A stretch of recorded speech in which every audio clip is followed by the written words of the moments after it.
Hola, muy buenos días o muy buenas tardes, según cuando estéis visualizando esta devolución de la APEC. Soy Beatriz García, soy la profesora de la asignatura de Educación Social aplicada a, no, Etnografía aplicada a la Educación Social, y voy a comenzar yo liderando o comenzando mejor la devolución de esta segunda APEC, acompañada de todo vuestro equipo docente en catalán y castellano, al que aprovecho para saludar y, por supuesto, pedir que si tienen cualquier comentario, interrumpan, luego les voy a dar la palabra, pero bueno, interrumpan sin ningún problema para poder hacer esta devolución de manera coral, de manera más coral y no hacerla solamente yo. Bien, ya vamos al contenido. Entonces, un aspecto que nos hemos todos dado cuenta es que los trabajos de descripción etnográfica sí que están algo mejor hechos.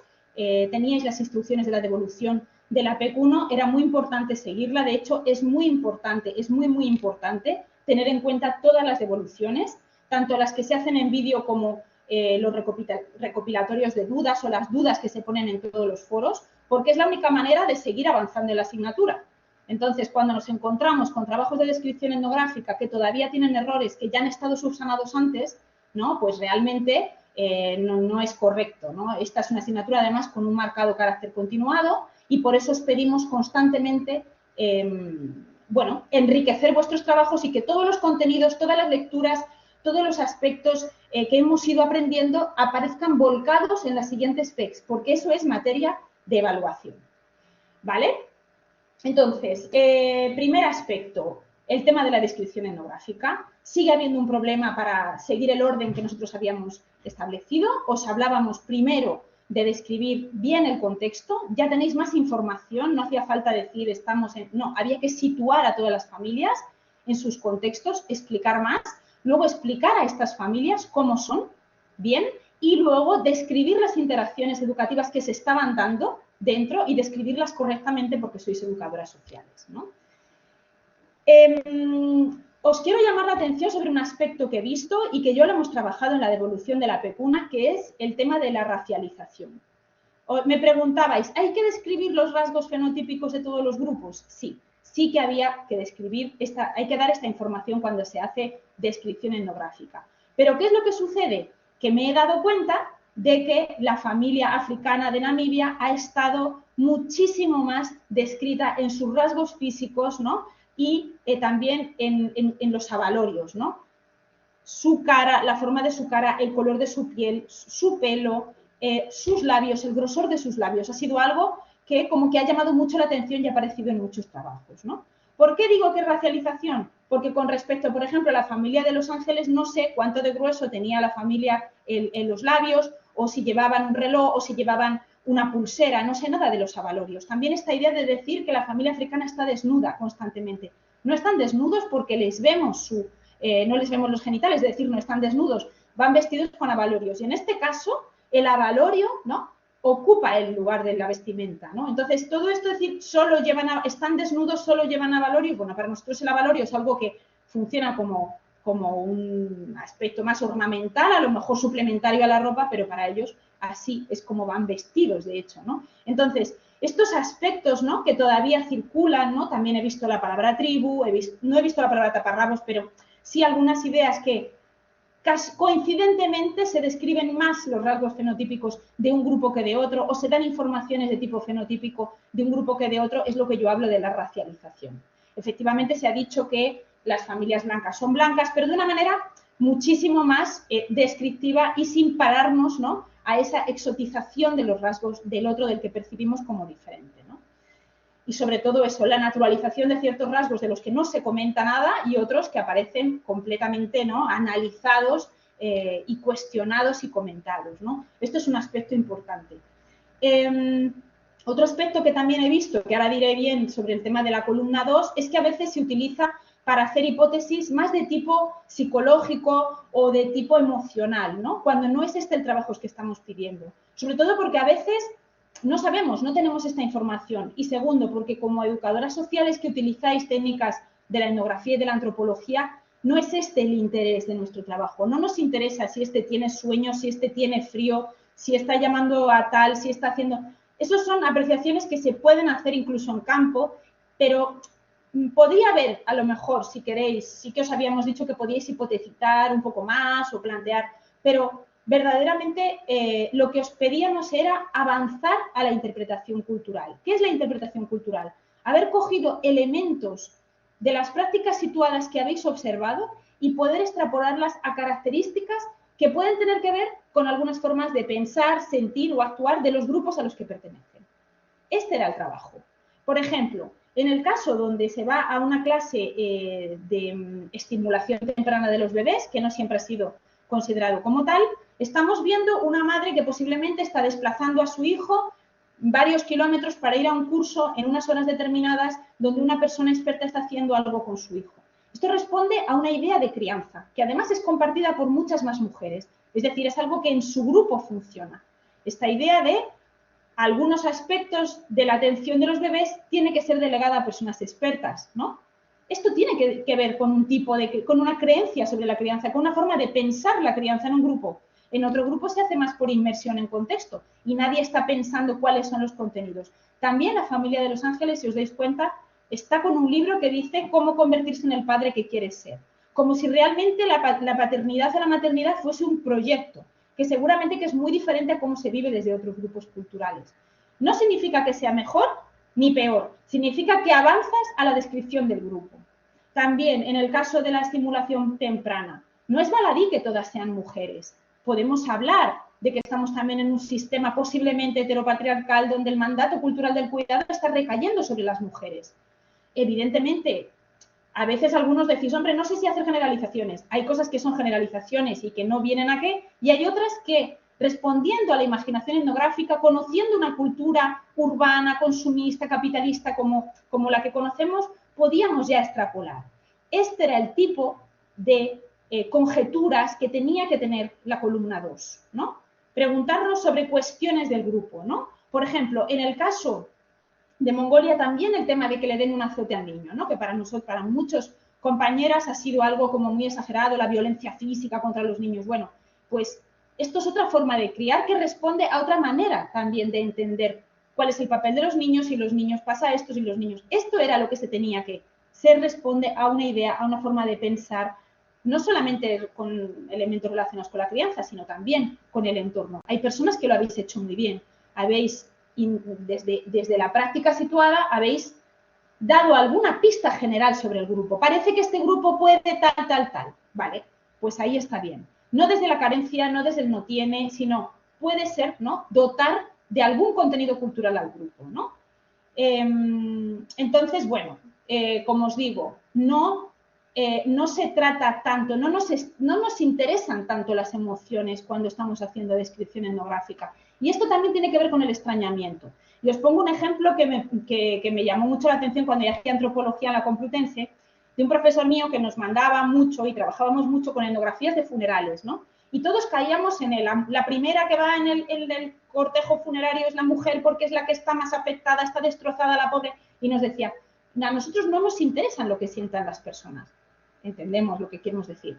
Con la descripción, lo que queremos ver, lo que intentamos avanzar es por qué todas esas personas comparten coordenadas culturales y entienden que en ese lugar hay que comportarse así. Hay que llorar, hay que poner la cara no sé cómo, y aunque a lo mejor te alegres muchísimo de que esa persona haya fallecido, tú no puedes ir a un funeral con otra cara, tú no puedes no llorar o no, un gesto, no, incluso la ropa, ¿no? Un recogimiento físico, ¿no? Es el código compartido de cómo se tiene que estar ahí. Cómo luego lo sienta no es pertinente, sino es entender qué es lo que se hace en un lugar. Y de hecho incluso existen casi patologías, ¿no?, asociadas a que la gente no se comporte culturalmente, ¿no? Esta falta de conexión cultural también a veces se patologiza mucho, ¿no? Entonces, ¿cómo nos compartimos, cómo nos comportamos en los lugares según los lugares y los contextos en los que estemos, ¿no? Es el ejercicio un poco llevado al otro lado. Entonces, ya os digo, toda la hipotetización que tenía que ver con lo psicológico, con lo emocional, pues no era del todo pertinente, sobre todo si no estaba acompañada con otra más de tipo cultural, ¿no? Bien, otro aspecto, lo he avanzado antes. Como expertas de la educación, porque como educadoras sociales sois expertas de la educación, tenéis que saber describir mejor las interacciones educativas. A veces estaban describiendo cosas que estaban pasando que no había un hilo. Yo decía, se tienen que ver los trabajos antes de enseñar, antes de entregarlos, ¿no? Entonces, había incluso secuencias un poco más complejas, ¿no? Como la mamá que da el azote o tal, que pasan varias cosas y que tienes que entender que no está bien descrita. Hay que describir bien cómo son las interacciones humanas para luego poder decir, esto está pasando por esto, ¿no? Esta es la información que se puede estar recibiendo. En el siguiente, otro aspecto que también me ha llamado mucho la atención es que el tema de la terminología. La terminología para hablar de procesos sin intencionalidad educativa que generan aprendizajes o adquisiciones culturales, según sean conscientes o inconscientes, es esa manera de hablar. Es decir, se tiene que hablar de procesos y de no o sí intencionalidad educativa.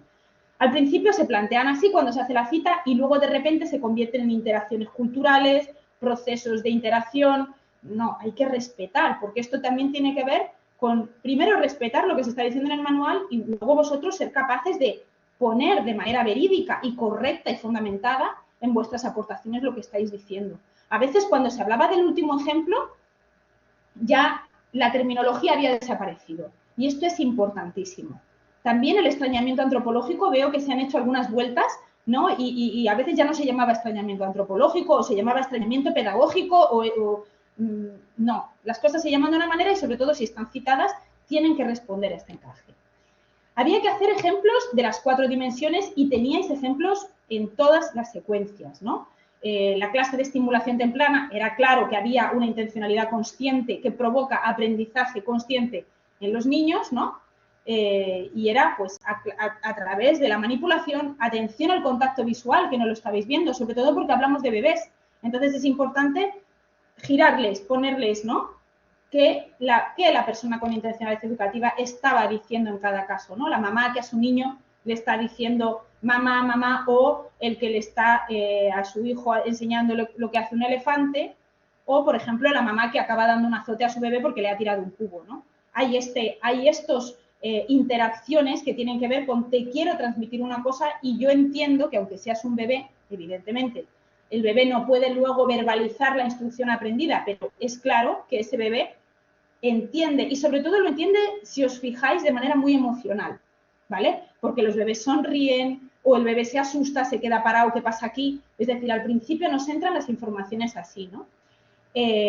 A través de cortes, ¿no? Sobre todo, ahora mi mamá es muy cariñosa, ahora no, es decir, es así como vamos aprendiendo durante la infancia. También es interesante porque en este apartado hablábamos de que el bebé también está educando a la madre, en este caso, ¿vale?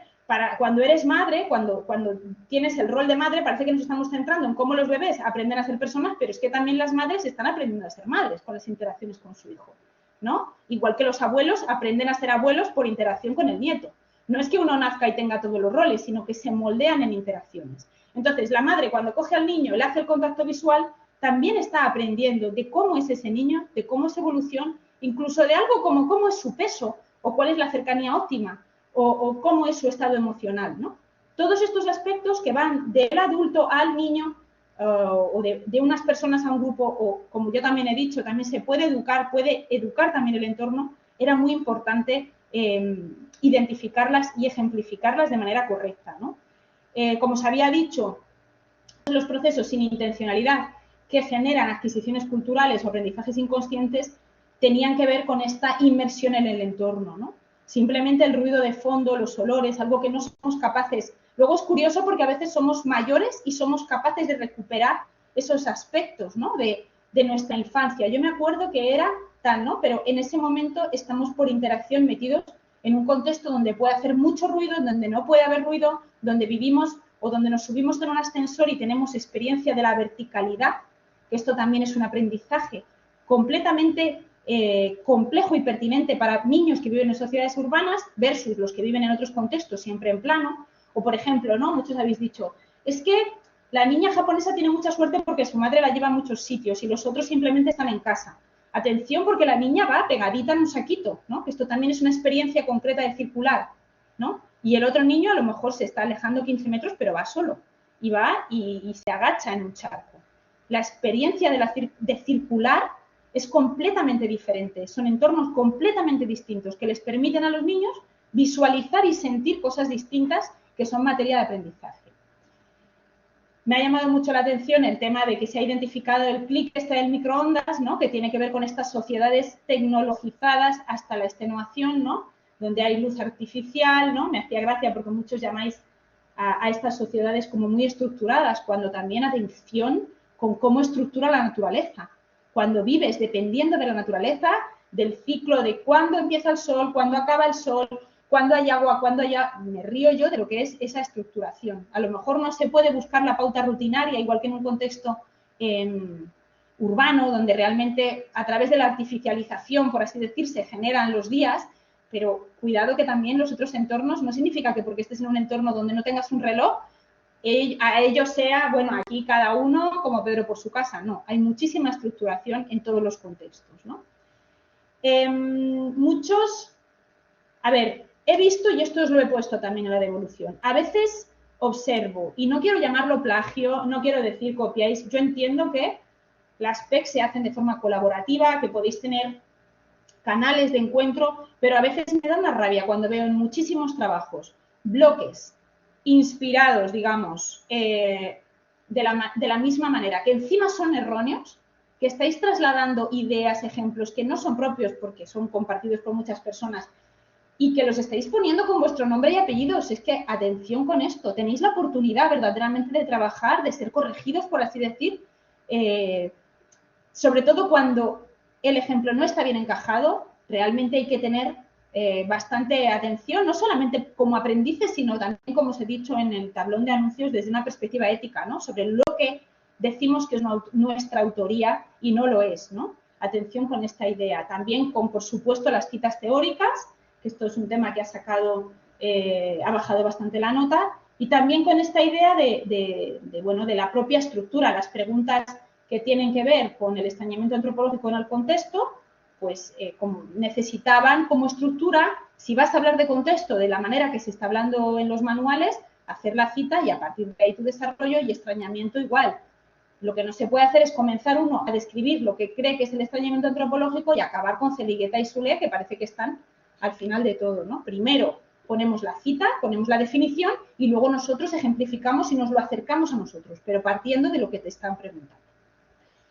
El contexto para todo el mundo era importantísimo, es esencial, no puede faltar información de contexto, pero no teníamos, o en los trabajos que yo he corregido me han faltado ejemplos. Y me da la sensación de que cuando uno utiliza en 6 párrafos la esencialidad del contexto y no es capaz de entender o de ejemplificar cómo en el documental, ya ni siquiera, si no queríais ejemplificar de nuestra vida, que vale, pero la importancia de la diferencia cultural que genera el habitar un contexto u otro, porque es alucinante, ya simplemente, pues eso, habitar un contexto más urbano o más rural, un contexto que está más tecnificado o menos tecnificado, vivir en un grupo nómada, un grupo sedentario, vivir en un edificio vertical o vivir en un espacio que está a pie de suelo. Todo eso genera diferencias, ¿no? Y esto sin hablar de elementos políticos, de elementos económicos, ¿no? E insisto, y con lo económico, atención, las personas que son pobres no tienen menos cultura, ni la cultura es más pobre. Hay muchísimas acepciones del término cultura, pero lo que nosotros entendemos como antropólogos, todas las personas somos poseedores y participamos en ricos grupos culturales. El aspecto económico es un aspecto que influye en nuestro contexto, pero no esta idea de el grupo que tiene menos material va a tener una cultura o no va a tener tantos recursos. ¿De qué estáis hablando? ¿Estáis hablando de hospitales? ¿Estáis hablando de escuelas? ¿Estáis hablando...? Porque también es eso. Cuidado con las referencialidades de salud y de educación con respecto a nuestras instituciones. Para nosotros, tener salud es tener un hospital y tener educación es tener una escuela. Pero todos los grupos humanos resuelven sus necesidades educativas y de salud a través de diferentes formas, ¿no? Y a través de diferentes personas, actividades y procesos que muchas veces no los vemos, pero no por eso no existen. Es decir, una persona que no tenga cerca un hospital central no significa que no tenga salud o que no sea eso una vertiente muy importante incluso de su propia existencia, ¿vale? La pregunta del extrañamiento sí que está bien resuelta. La verdad que habéis hecho muy buenos trabajos porque os ha llevado un poco a todo el apartado descriptivo y también a la profesión, a nuestra profesión. ¿Por qué es necesario tener este extrañamiento? O sea, el texto de Celieta y Solé sí que ha estado bastante bien escrito. Yo, por ahora, de la devolución de la PEC 2, no sé si mis compañeros tienen alguna cosa más que decir. Yo simplemente eso, por favor, siempre hacer lecturas previas a las entregas, porque a veces me encuentro con trabajos que tienen dificultades para ser leídos. No sé si alguno de mis compañeros tiene algún comentario o podemos pasar a la parte del salto entre PEC 2 y PEC 3. Os escucho, compañeros, si queréis o si no, como me digáis. Hola. Hola. ¿Se me oye? Sí. ¿Sí? ¿Me Muy escucháis bien? bien. Vale. Hola, pues nada, yo simplemente, Bea, me ha parecido espectacular todo el retorno. Yo creo que has hecho un repaso muy concreto y muy conciso, ¿no? Un poco por toda la PEC. Y yo simplemente quería comentar un par de cositas, que es verdad que en las últimas preguntas, ¿no? O sea, la pregunta del contexto y la pregunta del extrañamiento, que como tú bien dices, es la que está mejor trabajada, en algunas PACs me he encontrado con la dificultad de que no estamos relacionando los conceptos con la profesión como futuros educadores y educadoras sociales, ¿no? Entonces, sí que en algunos momentos hacen mención, ¿no? A que hacen mención sobre métodos etnográficos de antropólogos y demás, pero sí que no perdamos nunca el hilo, ¿no? De que estamos en etnografía aplicada a la educación social y, por lo tanto, tenemos que poder vehicularlo siempre con nuestra futura profesión, ¿no? Luego también he visto que la pregunta más difícil ha sido la de la transmisión y el aprendizaje, ¿no? El punto 3 del diario. Sí que es verdad que, como tú bien decías, Bea, el diario ha salido mucho mejor en esta PAC 2 que en la primera. El punto 3 es quizás el que ha traído más dificultad.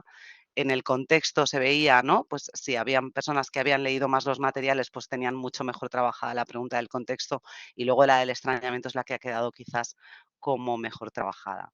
Y nada, simplemente aportar este punto, ¿no? De que siempre recuperemos los conceptos de cara a nuestra profesión. Muchas gracias.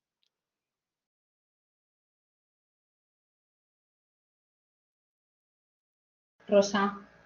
Oh, vea, yo sí quiero también comentar algo que tiene que ver también, yo creo que en mi aula pasó bastante. Bueno, primero que nada, gracias, Bea, por esta devolución.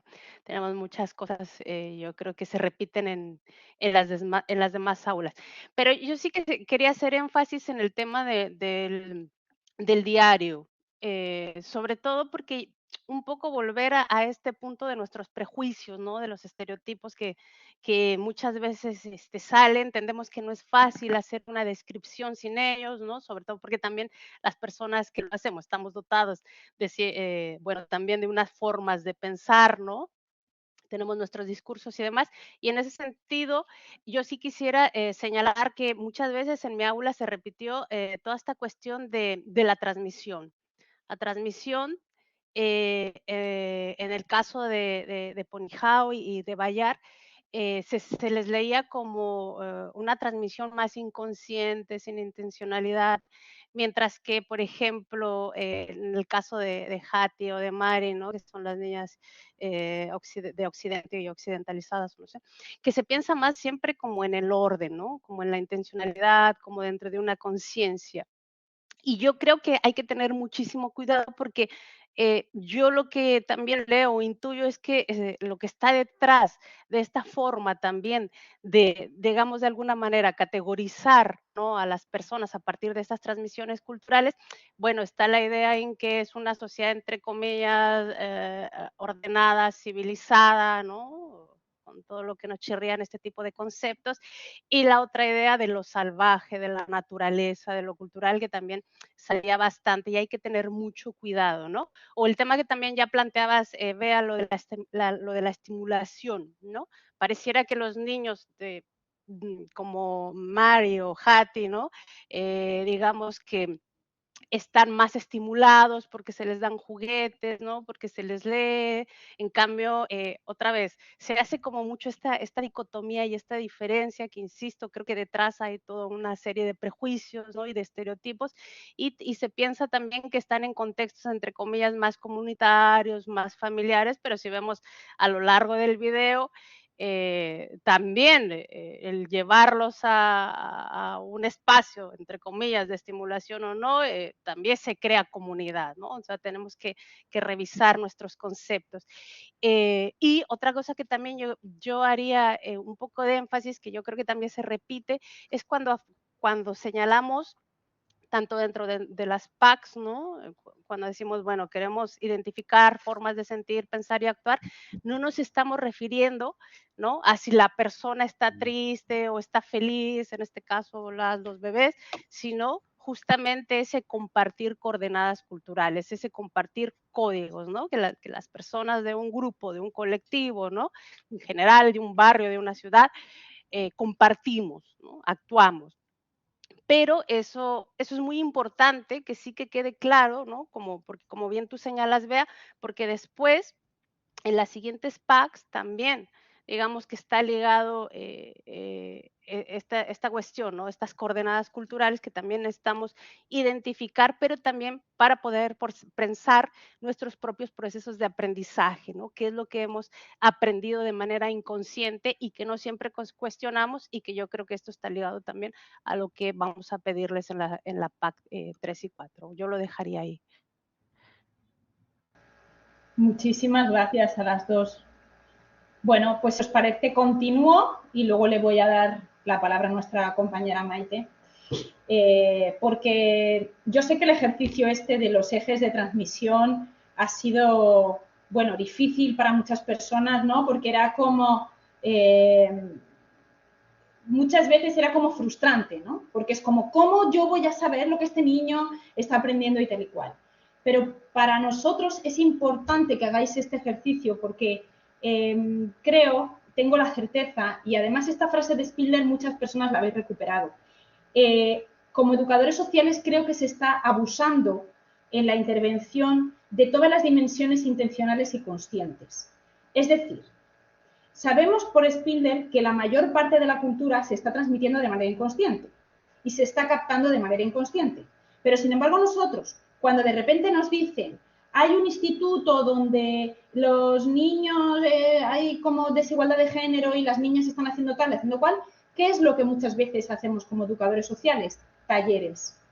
Y a mí, el educador tallerista no puede ser, porque talleres hay mucha gente que hace mejor que nosotros y que están formados para hacerlo.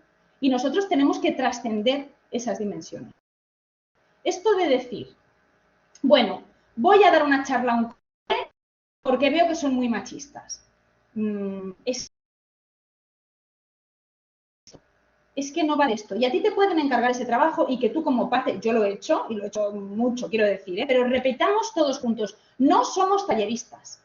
No somos talleristas. Nuestro punto como educadores sociales no es hacer, vamos a hablar de género, sabéis que las mujeres, nosotros tenemos que cuando nos estén llamando de un sitio porque hay un problema de este tipo, desigualdad de género, no sé qué, lo que sea, nosotros tenemos que mirar primero, observar, ver los contextos. Este es nuestro trabajo. Y muchos que sacáis el documento este de ASEDES, de prácticas profesionales, tenéis que daros cuenta de que ya lo dice, hay que crear filiaciones culturales. Hay que encontrar dónde está la cultura del otro, dónde está nuestra cultura, dónde están las discontinuidades, ¿vale? Cuando tú, mirad, por ejemplo, voy a hacer una versión corta. Nosotros hace unos años pedíamos a los alumnos como vosotros de etnografía que hiciesen un pequeñito trabajo de campo que tenía que ver con observar parques y cómo estaban en el momento del parque cuidando niños y niñas, las mamás generalmente, porque esta era otra cosa que también tenía que ver con la interpretación de cultura, porque en los parques estaban solo prácticamente las mamás, ¿no? Entonces, luego les pedíamos hacer una entrevista etnográfica que tenía que ver con qué dicen los sujetos sobre su cultura, qué dicen sobre eso que están haciendo, ¿no? Y muchos de los trabajos iban sobre el género, ¿no?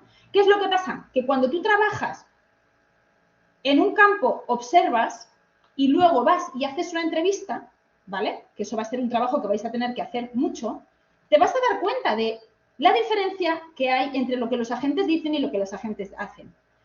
Y yo me acuerdo que lo veía, claro, nosotros como docentes tenemos la oportunidad de ver todo el volumen de trabajo que nos pasáis y poder hacer y poder ver tendencias, ¿no? Pero entonces, ¿qué es lo que pasaba? Que todas las madres nos decían que ellos educaban exactamente igual a su hijo que a su hija.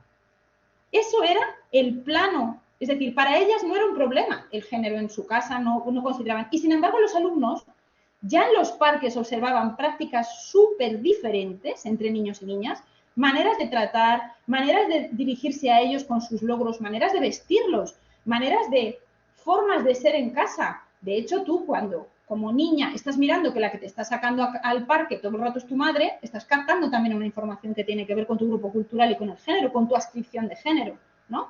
Entonces, a nosotros no tenemos que ir sobre vamos a decir a la gente que esto tal, sino tenemos que ser capaces de observar los contextos, qué es lo que se está moviendo en los contextos y qué es lo que dice la gente y qué es lo que queremos decir nosotros. Pero partiendo de la base de lo que yo digo a lo que el otro me escucha, hay una partecita así, pero es que su proceso de inmersión cultural y su proceso de vivir es gigante, porque puede ser contrario a lo que está pasando en su casa, contrario a lo que está pasando en sus instituciones, contrario a lo que está pasando en su escuela. Entonces, nuestro trabajo como educadores sociales, y lo digo como una persona que estudió educación social hace muchísimo tiempo que no teníamos la oportunidad de conocer ningún tipo de técnica ni el propio concepto de cultura. Yo fui a la antropología justo por trabajar como educadora social y darme cuenta de que esta dimensión no existía. Parece que estamos todos trabajando en una especie de plano igual, que todo el mundo pensamos como piensan las instituciones y que se trata de que la gente que está un poco fuera meterlas. No, no, no. Es que tenemos que ver cómo están pasando, cómo están viviendo, qué está sucediendo y lo que la persona dice conscientemente es una parte de su relato, pero posiblemente está transmitiendo más cosas. Entonces, esta idea de que como educadores solamente somos capaces de hacer actividades con intencionalidad educativa que queremos producir aprendizajes, puede ser una parte de nuestro trabajo, pero nuestro trabajo tiene que ir mucho más allá. Y tenemos que introducir esta descripción etnográfica, esta observación, este diario de campo, y por eso hemos forzado tanto para que os deis cuenta de toda la riqueza de todo lo que puede captar, en este caso un bebé, pero imaginaros un adolescente senegalés en un colegio de Sant Pere Pescador. ¿Creéis que de verdad la experiencia de un adolescente senegalés en un colegio de Sant Pere Pescador en una clase de matemáticas es que las raíces cuadradas se hacen de esta forma?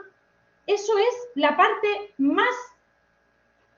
Y posiblemente ni se entere. O sea, te quiero decir, posiblemente se lo explicará mejor otra persona y lo captará mejor. Eso es la mínima parte, porque todo lo que se está moviendo en el escenario, con todos los agentes, con todas sus características, cómo entran en juego con los espacios institucionales, es lo que él está aprendiendo. Y mucho lo podrá llegar a casa y decir, me he sentido así, o mirar, he vivido esto, o tal o cual, pero otras cosas las estará captando y le ayudarán a situarse como adolescente racializado en un colegio o en un instituto. Y ahí es donde vosotros tenéis que estar. Y por eso también se incide mucho en que dejemos decir lo de educación formal, informal y no formal. Y no queremos entrar en contradicción con otras asignaturas que tenéis, que utilizan. Yo entiendo que a nivel analítico sea interesante establecer estos sectores para poder hablar de lo mismo, ¿no? O al menos dónde está la intencionalidad, ¿no? De lo formal, de lo no formal y de lo informal. Pero en la vida real, a veces te construyes más como ser humano en un contexto escolar que haciendo una actividad de esta de valores. O puede pasar también que tú vayas a... Esto pasaba en mi escuela, que en mi escuela había una competitividad horrorosa en las clases, pero luego por las tardes era la actividad de la armonía de los colores y todos éramos maravillosos y fantásticos y chocábamos la mano. Había una discontinuidad brutal entre valores que se estaban dando entre los dos contextos, ¿no? Entonces, todo es materia de adquisición cultural por parte nuestra. Entonces, esto nos tiene que ayudar, primero como educadores, a entender lo importante que es la postura del extrañamiento antropológico y luego entender que los sujetos con los que nosotros trabajamos, precisamente ahora os estamos poniendo en otro contexto de práctica profesional en que el bebé sale de su familia. Estos bebés ya están saliendo de sus contextos y están empezando a captar el mundo. Fijaros todo lo que han aprendido, todo lo que se les ha dicho, todo lo que han ido captando. Ahora se van a encontrar con quiénes son de cara a otros y van a seguir construyendo su vida. Y en muchos de estos, vosotros muy posiblemente vais a trabajar siempre con adultos o con adolescentes y adultos, ¿no? Entonces, todas estas informaciones de cómo han ido aprendiendo y captando la cultura son muy importantes. Y quería aprovechar el lazo que ha lanzado Rosa con respecto a todo el tema de que parece que la educación que estimula es la que se delega a profesionales. Atención, esto lo he dicho ya desde la devolución 1. Muchas veces nos creemos que pagando la academia no sé qué es una educación de más valor, que los niños con recursos tipo informática aprenden más. Todas estas teorías están ya completamente... o sea, se está intentando sacar hasta los ordenadores de las aulas muchas veces porque a veces el mayor recurso no genera mayor educación, ¿vale? Una educación altamente tecnificada genera un tipo de educación que no genera otro, pero no es mejor ni es peor, ni un niño tiene más recursos, tiene recursos diferentes y desde ahí nos tenemos que conectar, ¿vale?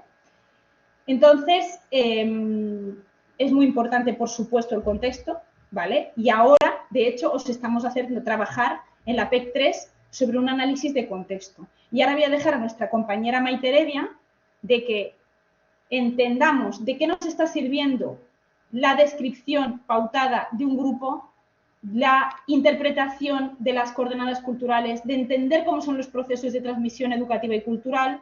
Y ahora vamos a ver cómo todo eso os lo vamos a pedir aplicar vosotros como educadoras sociales ya en grupos con los que vais a trabajar. Y le paso la palabra a mi compañera Maite para que ella nos presente y nos dé más información de la PEC 3 en la que ya estáis trabajando. Gracias, Bea.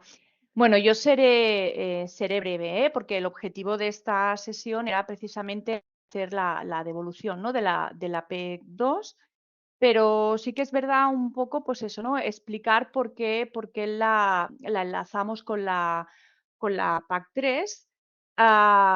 Una PAC que, como veis, pues se trata de una temática muy poco trabajada en las instituciones educativas, como es pues el pueblo gitano y la cultura gitana. Bueno, en este caso os haré un poco de nada, ¿no? Como de pinceladas para que entendáis los diferentes bloques, ¿no? Sobre todo, bueno, en el primer bloque, ¿no? Cuando os pedimos, ¿no? Conceptualizar lo que sabéis del pueblo gitano, y en este caso a través del vídeo, ¿no? De Yo no soy trapacero, os preguntamos, ¿no? por los procesos de intencionalidad educativa o no. Aquí de lo que se trata precisamente es eso, ¿no? De que reflexionéis, ¿no? Cómo el contexto, en este caso el sistema educativo institucionalizado, bueno, pues está diseñado desde el privilegio, ¿no? Desde, pues eso, ¿no? Desde una visión blanca, digámoslo así, institucionalizada. Y de lo que se trata, pues precisamente es eso, ¿no? A través de un caso, ¿no? Real, ver cómo se reciben, ¿no? Cómo esos niños, primero, cómo esos niños gitanos, ¿no? ¿Qué es lo que se le está transmitiendo de lo que significa el hecho de ser gitano y qué etiqueta se pone, qué representa para ellos y qué representa también, ¿no? Para el resto de niños gitanos, ¿no? Y esto es una cosa que, pues eso, como futuros educadores sociales, pues tenéis que tener en cuenta, porque trabajaréis en instituciones educativas, la mayoría de vosotros, o si no es en instituciones, pues también en entidades o en ONGs, pero en la que se tiene un encargo determinado, ¿no? Y el hecho, y hay que ser muy conscientes eso, ¿no? De bajo qué mirada, ¿no? está ese encargo y qué es lo qué intencionalidad hay, ¿no? Con eso. Entonces, esta primera pregunta os ayudará también a desarrollar la última pregunta, ¿no? Donde os preguntamos sobre las prácticas profesionales y vosotros, como futuros educadores sociales, ¿no? Pues cómo podéis ayudar a deconstruir esa mirada, ¿no? Como agentes pues de la educación. Otra cosa que a mí me gustaría comentar en esta PEC 3, porque también salió el tema, ¿no? de los materiales, de la extensión, en la que pues ya hicimos, ¿no? Aclaramos que la extensión es una extensión recomendada. No tienen por qué ser esas 6.000 palabras que decíamos, pero sí que la ampliábamos porque, bueno, pues en otras PACs, pues, ¿no? Habíamos recibido esa queja de, bueno, ¿no? Pues eso de que dábamos poca extensión y pues el hecho era eso, ¿no? De ampliarla, pues para que podáis desarrollarlo, ¿no? Con un poco más y sobre todo también vinculado a eso, a los materiales. Los materiales han sido trabajados y seleccionados con mucho cariño en el sentido de que os estamos aportando ya datos contextuales para que podáis entender la historia, ¿no? La historia del pueblo gitano, los orígenes, todo el tema, ¿no? De prejuicios asociados y para mí también es un tema muy importante el que sepáis, ¿no? Y tengáis conciencia de que la mayoría de las lecturas que os hemos recomendado, ¿no? Y las que tenéis que leer son lecturas creadas por los propios gitanos y gitanas, ¿no? Pastor y Filigrana, Mónica Santos son gitanas, Joan Olea, que también es gitano, la persona, ¿no? que coordina el Museo Virtual Gitano del Plan Integral, también y los que hacen el contenido son gitanos. En fin, esto es para mí, ¿no? Personalmente, es un tema muy, muy importante porque, bueno, precisamente eso, ¿no? Estamos tocando una temática que es el pueblo y la cultura gitana, una cultura ágrafa, oral, en la que siempre han escrito de los gitanos los demás, es decir, han escrito de nosotros los no gitanos, los payos. Entonces aquí es importante, ¿no? Que precisamente pues esto en una institución educativa como es la universidad podáis también tener acceso pues, a ese tipo de materiales. Y bueno, en definitiva era un poco eso, ¿no? Lo que quería decir. Con esta tercera PAC, y como os decimos en la introducción de la misma, de lo que se trata es pues esto, ¿no? De que agudicéis, ¿no? esa mirada, sobre todo luego en la parte en la que tenéis que hacer el análisis, ¿no? del documental y de las propias voces de las mujeres, ¿no? Un documental que también ha sido escogido, bueno, pues con cariño y con detalle, porque aparecen una serie de mujeres gitanas muy representativas. En este caso aparecen también pues Silvia Agüero, Saray Borja, que son activistas gitanas y en las que escuchamos sus propias voces, ¿no? Y cómo viven esos procesos de transmisión cultural, que como decimos, ¿no? son a lo largo de toda nuestra vida.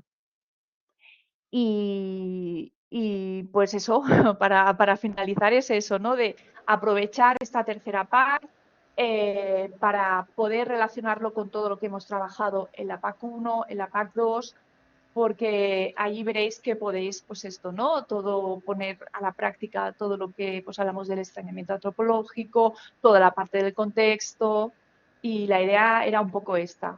No sé, Bea, y el resto de compañeras, si queréis decir algo más.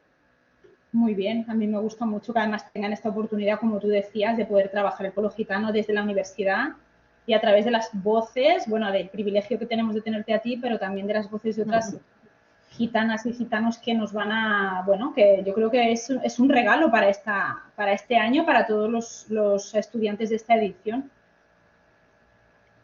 Sí, sobre todo porque, pues eso, pues como educadores sociales, pues seguro, ¿no? Que pues a lo largo de vuestra trayectoria profesional, pues trabajaréis, ¿no? Con familias gitanas, con adolescentes gitanos y que hacer este ejercicio, en este caso de forma concreta, ¿no?, con el pueblo y la cultura gitana, es extrapolable a cualquier otras personas de origen diverso, ¿vale? Porque la intención y luego el cómo se diseña, ¿no?, las acciones educativas, una vez tú tienes incorporado todo el tema, ¿no?, del extrañamiento antropológico, la mirada, una mirada limpia, ¿no?, como cuando hacemos la devolución que yo utilizo con el poema de José Heredia Amaya, pero una mirada crítica también, y una mirada crítica hacia nosotros y hacia los encargos que nos hacen a nosotros o a vosotros como educadores sociales. Sí. Muy bien, muchísimas gracias. No sé si alguien más en el equipo educativo, en el equipo docente quiere decir alguna cosa. ¿No? Bueno, pues yo creo que podemos dar por finalizada. Además, así sale un documento de menos de una hora, así sale muchísimo más fluido.